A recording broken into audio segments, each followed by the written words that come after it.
जा पाती, लेकिन मैं लंगड़ी हूँ। गुड़िया बेटी, क्या आपको भी बेर खाने हैं? हाँ मम्मा, मेरा दिल तो बहुत है, मगर मैं लंगड़ी हूँ। मेरी बेटी लंगड़ी है तो क्या हुआ, उसकी माँ तो स्वस्थ है। चलो आज मैं आपको बेरी के पेड़ पर ले जाती हूँ। आप भी जग्गू कुक्कू की तरह डाल पर बैठकर खूब बेर खाना। अब जल्दी चलो। फिर एक टोकरी में गुड़िया को बिठाकर मम्मा चिड़िया भी घर से बाहर चली जाती है। खट्टा मीठा बेर है, दिल कर रहा है इसकी गुठली भी खा जाऊं। नहीं जग्गू, गुठली नहीं खाना, बेर बहुत है, तुम बेर को ही खाओ। मैं तो कुछ बेर अपने घर भी लेकर जाऊंगा। कोको दोस्त, वो देखें, आपकी मम्मा भी इसी तरफ आ रही है, शायद उन्हें भी खट्टे मीठे बेर खाने होंगे। फिर मम्मा चिड़िया गुड़िया के साथ पेड़ पर बैठ जाती है। गुड़िया तो कई महीनों के बाद घर से बाहर आई थी, वो बहुत खुश होती है। यहाँ कितना अच्छा लगता है, खुला आसमान, चारों तरफ पेड़ पौधे और ताजी ताजी हवा। लो गुड़िया बहन, ये बेर खाओ, ये और भी मजेदार है। रखी दो साइकिल ना, कहाँ ले जा। ऐसे वो तीनों गुड़िया को बेर तोड़ तोड़ कर खिलाते हैं। दूर छिपी हुई बुरी चील उन पर नजर रखे हुए थी। अरे वाह, एक साथ चार चार शिकार है, किसी एक का खात्मा तो हो ही जाएगा, बड़ी तेज भूख लगी है। फिर वो बुरी चील धीरे धीरे बेरी के पेड़ तक पहुंच जाती है और एकदम से उन्हें घेर लेती। जग्गू और कुक्कू तो डर के मारे मम्मा चिड़िया के पीछे छुप जाते हैं। सब ऐसे ही खड़े रहो, अगर एक भी भागा तो कच्चा चबा जाऊंगी, बड़ी तेज भूख लगी है मुझे। नाना चील जी, हमें जाने दे, हमारी जान बख्श दे, छोटे बच्चों पर रहम करें। नाना चिड़िया, किसी एक को तो अपना शिकार बनाकर ही खाऊंगी। चील उनके सामने बैठी थी। तभी धीरे से जग्गू कौवा कुक्कू के कान में बोलता है, कुक्कू दोस्त, इस चील को गुड़िया को सौंप देते हैं, वैसे भी गुड़िया लंगड़ी है, ये जी कर क्या करेगी, कम से कम हम तीनों की तो जान बचेगी। जग्गू की ये बात सुनकर कुक्कू तुरंत अपनी माँ से बोलता है, मम्मा मम्मा, गुड़िया को यहीं छोड़ दो और चलो यहाँ से, हम अपनी जान बचाते हैं। हाँ भाई, ये भी ठीक है, मेरा काम इस लंगड़ी चिड़िया से ही चल जाएगा, तुम सब चले जाओ। चील ने इतना कहा ही था कि तभी रानो चिड़िया जोर से चील को धक्का मारती है और पेड़ से नीचे रखी दो साइकिल ना, कहाँ ले जा। गिरा देती। जग्गू कुक्कू, गुड़िया को साथ लेकर यहाँ से भाग जाओ, मैं इस चील को आपके पीछे नहीं आने दूंगी। बेटा जल्दी से भागो यहाँ से। इतना कहकर रानो चील पर हमला कर देती है और जग्गू और कुक्कू टोकरी लेकर वहाँ से भाग जाते हैं। चिड़िया और चील में काफी देर तक लड़ाई होती है और आखिर में चील रानो को जान से मार देती है। मर गई, छोटी चिड़िया मर गई, मुझसे लड़ने चली थी, अब तेरा मांस में मजे से खाऊंगी। कुक्कू भाई, मम्मा अभी तक घर नहीं आई। मम्मा को चील ने मार दिया है, वरना वो अब तक आ जाती। क्या जरूरत थी मम्मा को वहाँ ले जाने की? भाई, अगर हम वहाँ ना होते तो वो बुरी चील आपको खा जाती, आप ऐसा क्यों बोलते हो? नहीं, हम चील के हाथ कभी ना आते, वो तो तुम साथ में थी, इसलिए मम्मा ने चील से लड़ाई करने की सोची। तुम लंगड़ी थी ना, माँ को तेरी वजह से मरना पड़ा, अब तू ही माँ की हत्यारन है, समझी?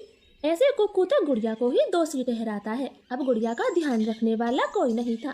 कुक्कू सारे दिन बाहर घूमता फिरता, वो लंगड़ी बहन का बिल्कुल भी ख्याल नहीं रखता, चाहे वो भूखी हो या फिर प्यासी हो। भाई, सुबह से रात हो गई है, आप मेरे लिए कुछ खाने को नहीं लाए? जंगल में भोजन की कमी हो गई है, अपना पेट भरना ही बड़ा मुश्किल है, ऐसे में तेरे लिए दाना कहाँ से लाता? ऐसा बोलकर कुक्कू तो सो जाता है। गुड़िया को पूरी रात नींद नहीं आती, क्योंकि वो तो कई दिनों से भूखी थी। मम्मा मम्मा, अगर आज आप जिंदा होती तो मेरा कितना ख्याल रखती, अब तो मुझे भी भूखा सोना पड़ता है। मैं क्या? अरे माँ और बाबूजी को नहीं बता सकती थी तो क्या हुआ, मुझे ही बता दी थी। अब क्या करूं, सब कुछ इतनी जल्दबाजी में करना पड़ा कि मुझे तुम्हें बताने का समय ही नहीं मिला। चलो कोई बात नहीं, शादी मैंने ऐसे ही कर ली, लेकिन मैं रिसेप्शन पार्टी बहुत अच्छे से करूंगा, उसमें तुम अपने सारे अरमान निकाल लेना मेरी प्यारी बहना। हाँ हाँ, क्यों नहीं, आखिर मेरी भाभी आई है, इकलौते भाई की इकलौती भाभी। हिमांशी का व्यवहार देखकर और उसका पहनावा देखकर सलोनी अपने मन ही मन सोच रही थी, मेरी ननद तो बहुत खूबसूरत, सुंदर और गोरी है, काश कि मैं भी इतनी गोरी और सुंदर होती तो अच्छा होता, लेकिन मैं अपनी ननद की जैसी नहीं हूँ, मेरा रंग सांवला है। सलोनी अपने मन में ऐसा सोचकर अपना मुंह लटका लेती है। कुछ देर बाद हिमांशी सलोनी को अपने भाई के कमरे में लेकर आती है। भाभी जी, आपको अगर किसी भी चीज की जरूरत हो तो मुझे बता देना, मैं यहीं पर हूँ, आवाज लगा देना, मैं आ जाऊंगी और आपकी मदद करवा दूंगी। अभी तो मुझे किसी भी चीज की जरूरत नहीं है ननद जी, लेकिन अगर किसी चीज की जरूरत होगी तो मैं आपको तुरंत बुला लूंगी। आप चिंता मत करो, आपके अलावा इस घर में मेरा है भी कौन जो मुझे समझ सके। एक भाभी के लिए एक ननद बहुत मायने रखती है, आप तो इस चीज को समझती हो ना?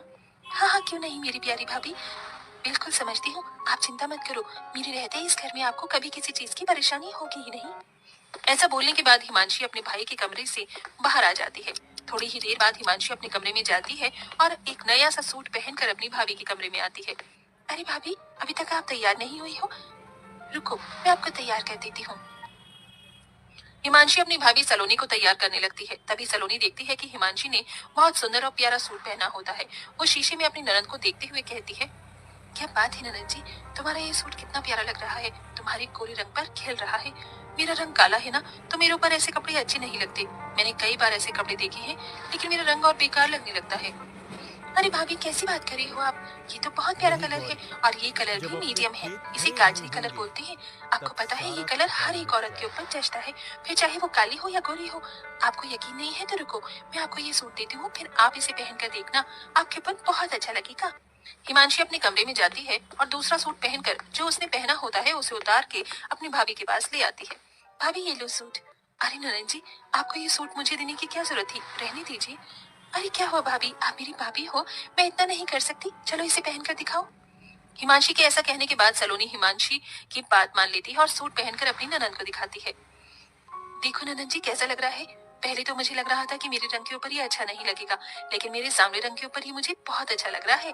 हाँ, क्यों नहीं भाभी, आपके ऊपर ये रंग बहुत अच्छा लग रहा है। कलर कुछ नहीं होता भाभी, पहनने का तरीका होना चाहिए। आपके ऊपर ये सच में बहुत अच्छा लग रहा है। आज से आप इसे अपने पास ही रख लो। हिमांशी ऐसा कहकर अपनी भाभी को तैयार करने के बाद मुंह दिखाई के लिए लेकर आती है, जहाँ सब बहुत अच्छे से उसकी मुंह दिखाई की रस्म करते हैं और सभी उसे शगुन देते हैं। साथ में हिमांशी भी एक प्यारा सा तोहफा अपनी भाभी को देती है। भाभी, मैं आपके लिए ये इतना प्यारा सा तोहफा लेकर आई हूँ, इसे हमेशा अपने पास ही रखना। आप तो बहुत अच्छी हो ननद जी, आपका बहुत बहुत शुक्रिया। इस तरह हिमांशी अपनी नई भाभी के आने पर बहुत खुश होती है, लेकिन सलोनी बहुत ही चालाक होती है। उसे जो भी चीज हिमांशी की अच्छी लगती है वो उससे लेने के चक्कर में उसके सामने ऐसा दिखावा करती है जैसे उसके रंग की वजह से उसके ऊपर कुछ भी अच्छा लगता ही नहीं। एक दिन सलोनी अपनी ननद के कमरे में आती है तो वो ननद के ड्रेसिंग टेबल पर बहुत महंगा महंगा मेकअप का सामान देखती है। कितना महंगा महंगा मेकअप का सामान है, मुझे तो बड़ी हैरानी हो रही है। ऐसा सामान तो मैंने कभी देखा ही नहीं जिंदगी में। अरे भाभी, आप यहाँ कुछ काम था क्या आपको? नहीं, कुछ काम नहीं था, मैं तो बस ऐसे ही आई थी। वैसे ननद जी, आपके कमरे में ड्रेसिंग टेबल पर ये इतना महंगा महंगा मेकअप का सामान, वैसे तो मैं भी सोचा करती थी कि मैं मेकअप करूंगी, लेकिन मेरा रंग सांवला है, इसलिए मेरे रंग पर पता नहीं मेकअप खिलेगा या नहीं। अरे भाभी, आप भी ना कैसी बातें करती हो और सोचती हो, ऐसा कुछ नहीं होता। मेकअप हर चेहरे पर अच्छा लगता है। देखो, मैं आपको करके दिखाती हूँ।